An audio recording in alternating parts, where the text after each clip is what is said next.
Fractal dimensions exist in absolute space vacuums, are composed of myriad layers of mirrored images, and allow passage through space to certain rare entities from a minute number of species within the galaxy and universe.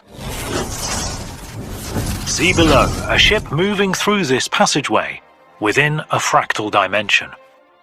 Next, note the ship's scale compared to the length and width of the way depicted as black space. This is the length travelled from our solar system to the Orion System, in the middle of the Milky Way galaxy.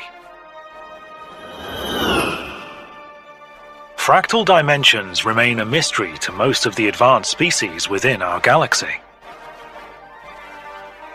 and only those in possession of special genetic traits may enter and travel. This excludes any and all humans of the Earth.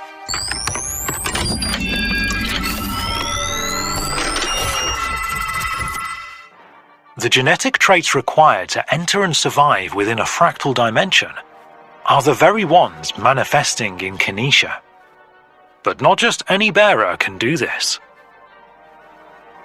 On the planet Nibiru, it is estimated that less than 5% of the population have inherited the traits.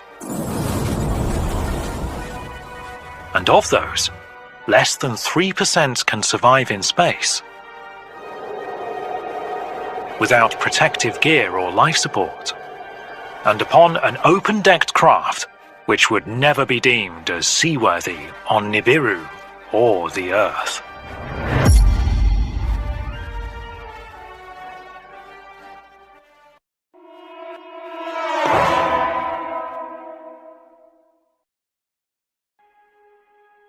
Well, you are back, and you can thank the princess for such. Sad to say, I would rather be a tree. A good job you managed, getting most of the Earthlings back home. Did my criticisms of your choice of lovers finally sink in? Your prediction came to pass. The Earth media is all over for stealing the king's wife. The British just hate me right presently. Were you informed of this in tree form? No, it doesn't work like that. When I learned upon my return watching the telly, when I heard Kath say she will never leave Nibiru, and Harry accusing her of loving me more, my mind made up at that moment. Good. I'm glad you would not continue allowing her to treat her husband so unfairly. What did you think of Ludi Hohenzollern? Not as crazy as we were led to believe. Loved her style. It seems she commandeered one of the disc crafts you gave the British, and drove it here just to pick up Wilhelm and drag him home. I did a bit of checking on Empress Ludi. Despite Willie's stellar reputation as a fighter pilot, it seems she is about 5 times better. I also found some really scandalous shit about her. I heard about this, flying off and making prawn flicks while they're fighting. You know, I wouldn't mind seeing her with another femme. But it seems she's strictly a sausage biter, and I'd barf if I saw that on telly. It sounds like Ludi roused your curiosity. Change of subject now, let's gather Carmen Audi and catch the scorpions in Berlin.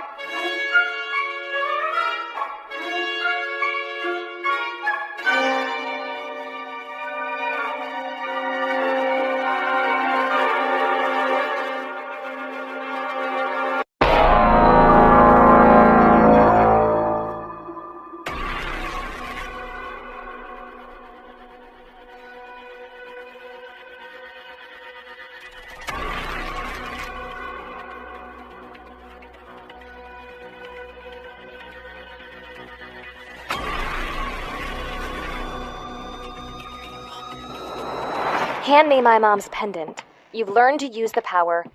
Now learn to live without it. I know you're dependent on it, so do not protest and hand it to me.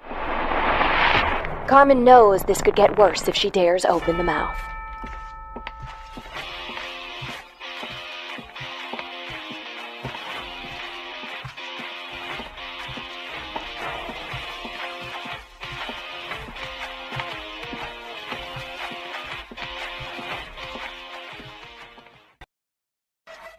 So that everything is clear to you, I now run the Regency, and your loss of the Pendant of Silat is temporary.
Do you recall your complaint between the two quests to capture Anne?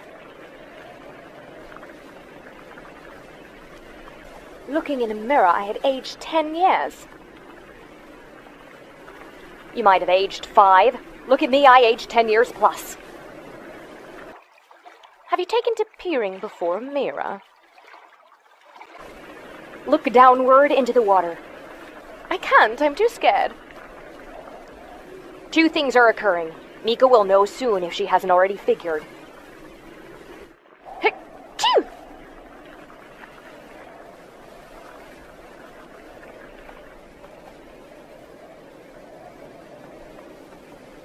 Bloody hell, do you realize what you just did? Oh, it's gone bloody cold. You do realize dung is about to hit the proc, right? This is turning into a horrible day. No shit, Agatha.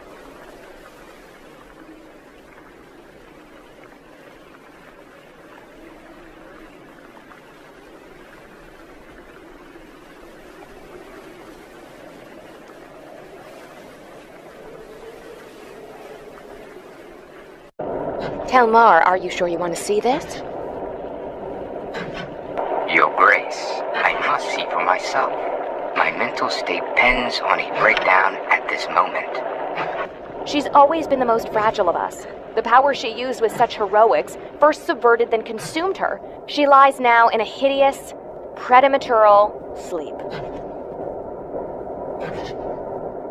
Telmar, if you indeed are close to a breakdown, then you will have one upon viewing her. I hate it when my head and heart are saying different things. What saith the young Nibiran's heart? Run to her, hold her, save her, bring her back.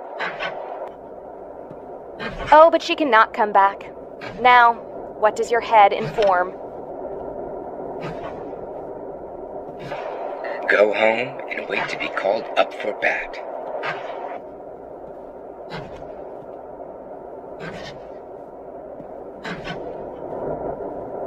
Telmar, I would listen to your head.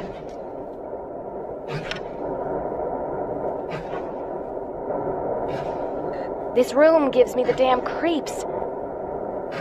Well, considering all the body alteration surgeries that we performed on your various enemies, Telmar, come back!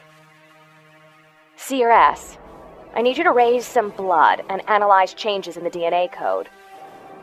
Madam Regent.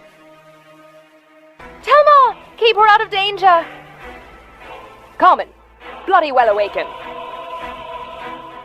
So our little crop blighter calls out for Telmar?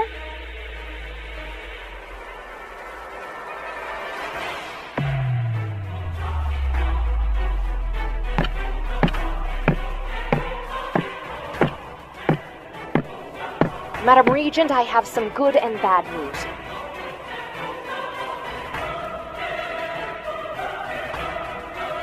Let us begin with the grim.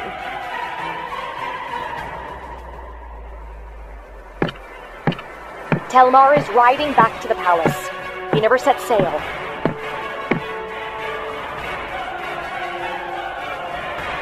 I told him to go home, make him wait at the docks. I will not allow interference in sisterhood business.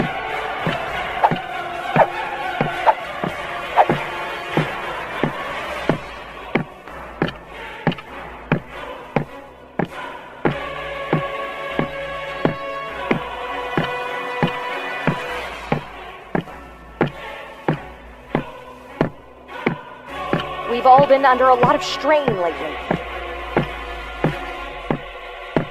That's not the way I see things. I see nothing but dooms without any redress. It feels as if my heart is being torn out in tiny steps.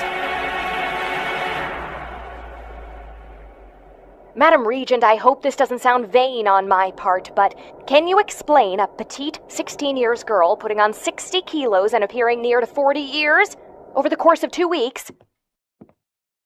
Lying right here, she was a skip, but also the daughter of my predecessor in terms of power. Madam Regent. Oh, fuck it, Audie. Call me Mika. It's shorter. Telmar asked to inform you he planned to abide by your wishes, but then Inialos Thurinrandir insisted he may be able to help the princess. And that our creator has waited a long time for Henrietta. Inialos, send Telmar into the stable and bring Inialos here with haste. Finally, some hope. Hope? From the Nibiran who says to deposit all hope in one hand? Shit in the other and see which fills the fullest. That precludes real hope, and that is Inialos. Madam Regent, 123 strands of DNA code and expanding. I can understand kinesia sickness, but transformation into... Tabar, do you smell something?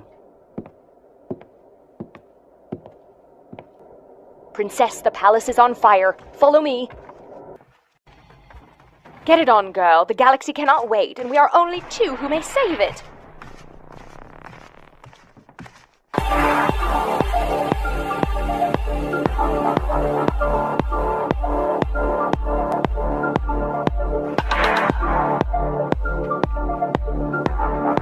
All the rancor, all the rancor. We hold no quarter. We give no quarter.